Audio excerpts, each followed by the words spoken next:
Yes, at one point I was supposed to be getting an abortion, and before that I was actually on birth control. And so when I was on birth control, of course I was only on it for my periods, to lighten them up, because they were excruciating. It was ridiculous, the flow and all of that.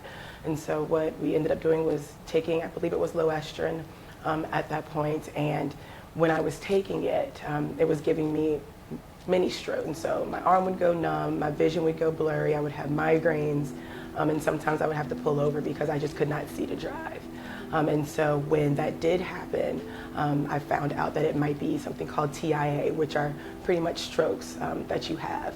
And so when I went to go have the procedure done for the abortion, they pretty much told me that it could have been TIA. And the only option I had was to go on a lower dosage of the birth control. It was an interesting situation. Of course, I ended up getting pregnant after I got off of the birth control, which for those who are unable to take birth control because maybe they do have TIA or the mini strokes, or it's not suffice for them as far as an option to stop their periods, or not even to stop, to slow it down. We sometimes don't have the option of birth control because it doesn't work for us. And it kind of has the reverse effect on us, or the cons outweigh the pros of the birth control. And so going to a lower dosage or even another birth control doesn't always solve the problem. And so kind of telling somebody that birth control is the option to kind of prevent an abortion, or prevent to prevent a birth that you do not want at that moment, is not the option for everybody.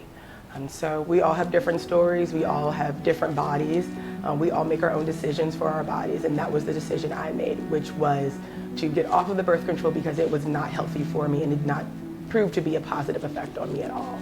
So the providers were not really aware. The first time I think I had told a provider was when I was going in the clinic to get the abortion, and that's when they let me know that it was probably TIA. When it happened, I want to say the second time, because it happened to me twice. The second time it happened, the only thing I was told was, if it happens again, go get a scan. Go to neuro and see if they can see what's going on, because it needs to be actively going on for them to see anything and to treat it. Of course, as soon as I got off the birth control, I ended up not having them anymore because I had gotten off the birth control. So it was only the provider of the person at the clinic, as well as, whomever I had talked to, which I believe was my OBGYN at the time, to let her know, and the only thing she could tell me was to go and see a neurologist if it occurred again.